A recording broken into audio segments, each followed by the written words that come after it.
No air pollution or unplanned construction or rain-battered pothole roads. No garbage disposal issues or traffic nightmare.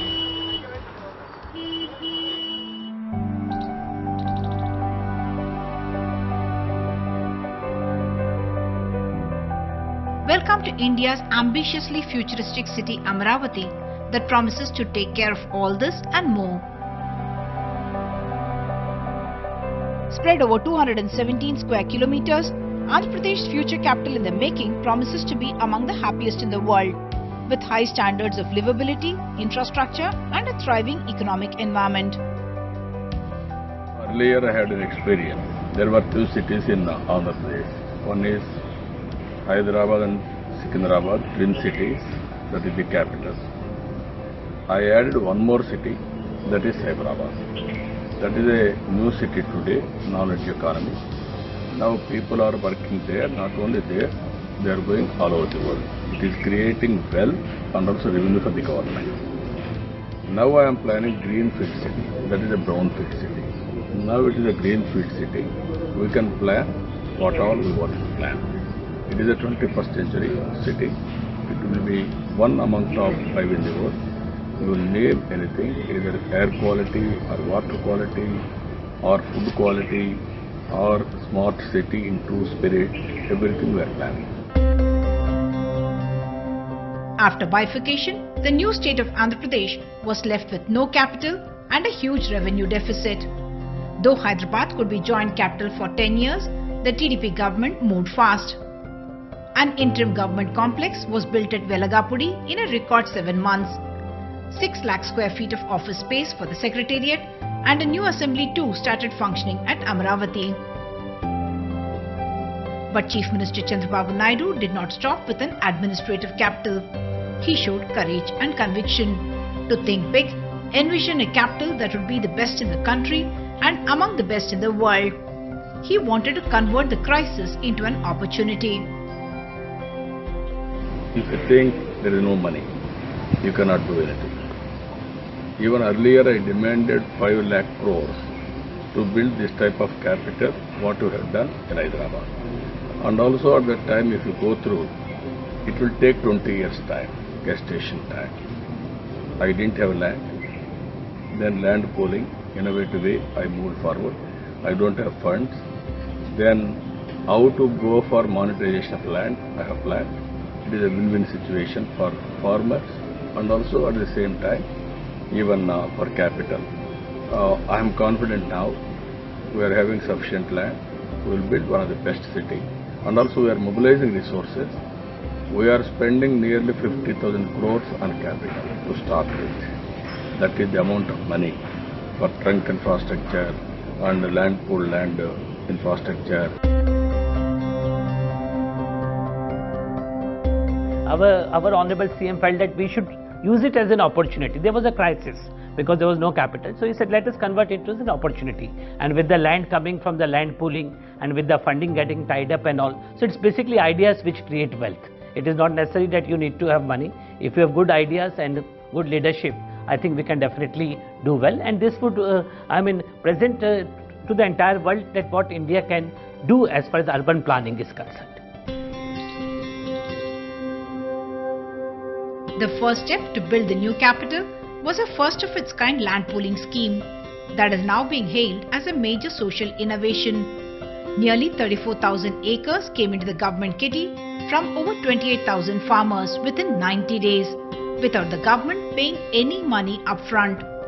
There was no displacement. What the farmers were given in exchange was residential and commercial plots and a chance to grow with the new capital. So many farmers voluntary had given so much of land, and we have confidence on Mr. Chandrababu Naidu, who has his ability to build this capital. He has given a package, and farmers had been given for 1 acre of land, 1,000 square yards of residential area and 450 commercial.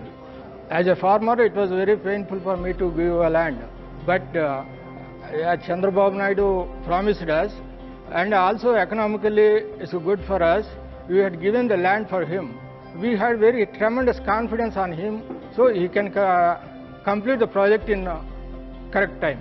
My Chief Minister is telling it will be world class. Definitely I had confidence, it will be like that only.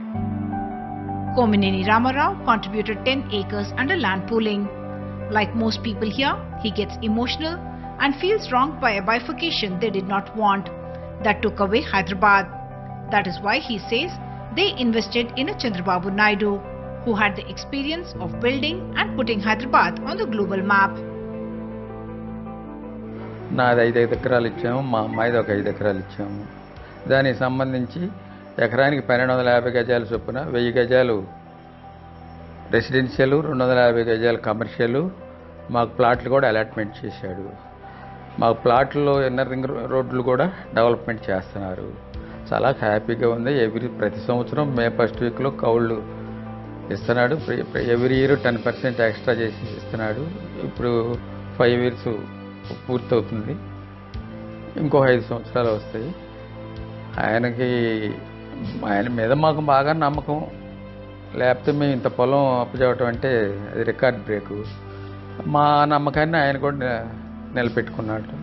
In the last 4.5 years, if you look at, I think the biggest value addition is about 10 times happened already. I think they are looking forward for another 10 times value addition in the near future. And the biggest point is they are continues to be part of the development. Whatever the project benefits that accrue in the future, so they will get their share.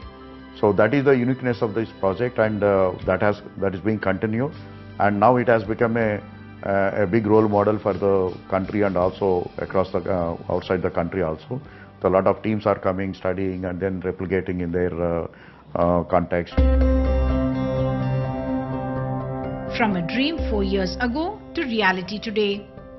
The first milestone, trunk infrastructure, 280 km of 6-lane and 8-lane road network, that is 90% of road network for the city, is expected to be ready in another 3 to 4 months. Water pipelines, sewage lines, stormwater drains, greenery, critical trunk infrastructure is expected to be available within 6 to 7 months. Parallelly, 27 million square feet of residential and office space is under construction. Out of this, around 17 million square feet is in advanced stage of construction and is expected to be ready in another 7 to 8 months.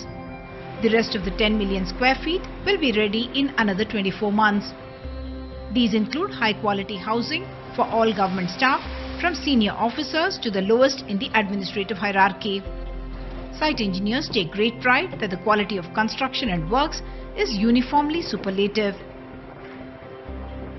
In another 7 to 8 months, the residential population will start moving into the city, and in another 24 months, the most of the office spaces also will be moved into the city. So this is how we have planned, and as on date, we are exactly on the timelines as we have planned.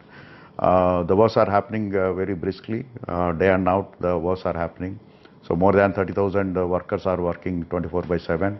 And we have the best of the contractors available in India. So they're all working for various projects in Amaravati. So what will make Amaravati such a unique, smart and happy city? The Greenfield capital will be a totally planned city with 9 theme cities. Amaravati would be clean and green with 40% blue and green area. Born digital, it will be a true smart city.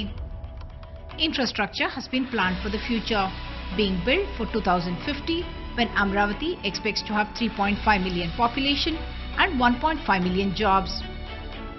All utilities like power, water and gas run underground, so no question of digging of roads. Big focus on renewable energy, pollution, quality of air, all will be monitored online. All buildings will follow energy efficient codes. There will be 1600 kilometers of cycle and walkways. The city will follow a 5-10-15 principle. 5 minutes to emergency utility, 10 minutes to open spaces, 15 minutes to work. Smart technologies for urban living and administration. The unique feature of these roads is that we have all the utilities which go underground. Unlike a normal city or a normal metro, where even if you have to build a flyover, which was my experience earlier also, you have to dig while the traffic is moving on at very heavy speed. You have to dig and you have to hunt for the sewage lines, you have to hunt for the stormwater. Unlike that, we have the stormwater, we have the sewage, we have the drinking water, we have the power ducts also below, and we also have ICT, gas, reuse, and we have a separate corridor for them, almost 8 to 10 meters, and after which we have the green belt.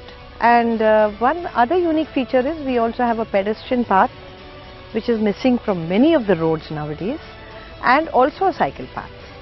You know, our Chief Minister has never ceased untiringly, I think we have heard it at least a number of times, that we should be able to cycle to the office from our residence.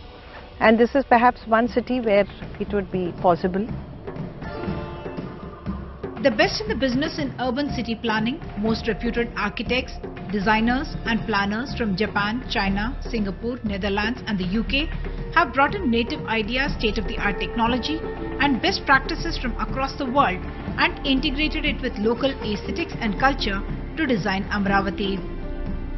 UK-based Foster and Partners, who have designed the Microsoft Office, have envisioned this iconic assembly building with a spire that can take visitors up to 250 meters high to get a panoramic 360-degree view of Amaravati. The government complex will have 5 towers that will house the integrated secretariat and some 145 heads of departments to enable better workflow and efficiency. 4 towers of 40 floors and a GAD building with the Chief Minister's office will stand tallest, with 50 stories, making it the tallest secretariat building in the world and the tallest office building in South India at 225 meters. This is basically called the Secretariat and HOD Towers. The reason is, this is an integrated complex, first time being done in India. As per records available, this is the first time such a total Secretariat and their HODs are being constructed in a single campus, integrated there, for increasing probably to the more efficiency, productivity and better coordination between the Secretariat and the HODs. And this total 5 towers are there. This tower is called GAD Tower, where Chief Minister will be located in this one only. This total height is about 225 meters. And as per the records available, this is the tallest office building in South India and probably biggest Secretariat Tower in the world, because Secretariat Tower in the world, wherever you have checked up, is not having this much this thing. And this is called diagrid structure. Diagrid means this will not be having any our conventional columns. So only outside one steel peripheral frame will be there. This is not available right now, till now it is not constructed in India, the diagrid structures. This is the most efficient system for resisting the earthquakes and wind loads, and being located just by nearer to the seashore. When there is conventional columns are not there, the most important use is the column space will be there. Interiors will be having architects can plan in a most efficient way, and beautiful high-rise views you can see. So people who are working, really they can enjoy the beautiful views. We are at a 50-floor structure. It is HOD Secretariat CM Tower, and we have planned here with 4 towers with 40 floors and 1 tower with 50 floors. This wall concrete will go up to a height of 218 meters, and we will finish off this wall within a span of 1 floor, each floor 10 days. That we want to take only 50 into 10 days, 500 days for the finish of this total building, and we need to hand over to the public. So this is the beauty of this building, and you see the concrete, it is M60 grade of concrete. First time maybe in India it is being used like this, and we have so many parameters to be involved and to be understood about that concrete. And it was being certified by the Subramaniam High-Tech Concrete Solutions from Chennai, and even countersigned by the IIT Professor Manusantanam.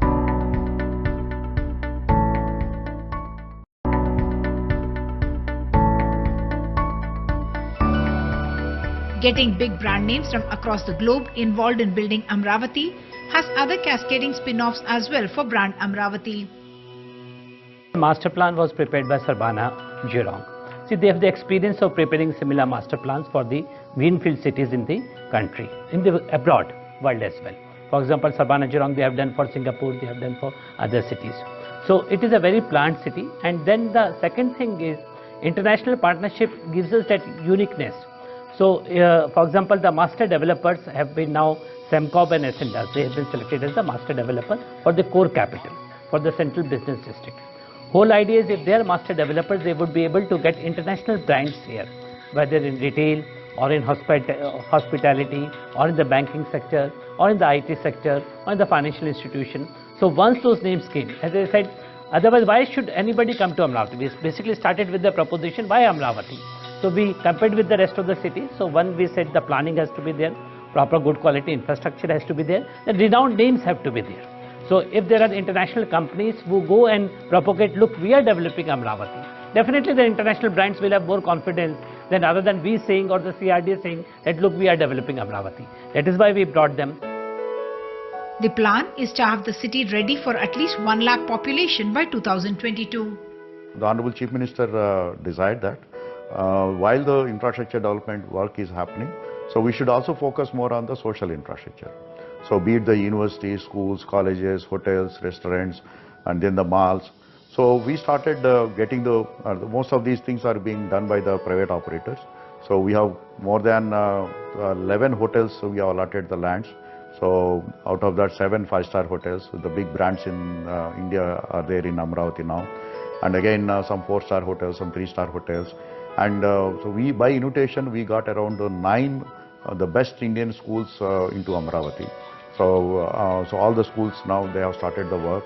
So I think they in another 24 to 36 months time, all these, the critical social infrastructure also would be made available. And you might have seen 3 universities have already started their function out of Amaravati.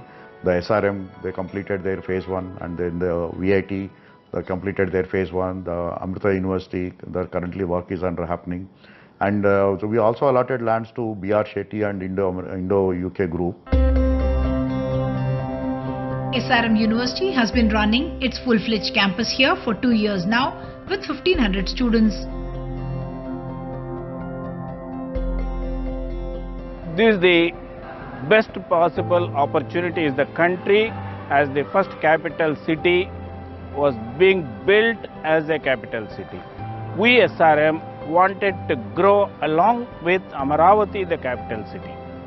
That's why we wanted to establish a university. One more point.